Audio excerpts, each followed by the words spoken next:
Монголд анх удаа бие дааж ажиллах Black Start туршилтыг хийсэн. Энэ туршилтын Монголд ингээд анхны нар батарей хосолсон станц болсноор бид хэд төвийн эрчим хүчнээс янз бүрийн эрчим хүчний дутагдал болох, гэмтэл гарах, аваар садлах болох үед энэ орон нутгийг жишээлбэл замын үдийг бүрэн бие дааж цахилгаанаар хангадаг ийм Монголын анхны станц болсон. Үүнээс гадна сэргээгт эрчим хүч, нарны эрчим хүчийг тэр хурааг уртаа хослуулснаар маш тогтвортой цахилгааны их үүсвэр болж болох юм а гэдгийг харуулсан ийм станц болсон юм а.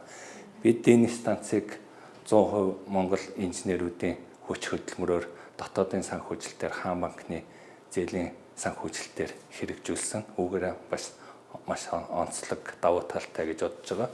Мөн бид GSM буюу Японы засгийн газрын GSM карбон кредитээр энэ одоо хүлэмжийн хийм бууралтаар бас дэмжлэг авч өөрөөр хэлбэл Монгол тусаж байгаа нарны эрчим хүчийг экспортод гаргасан гэсэн үг ээ.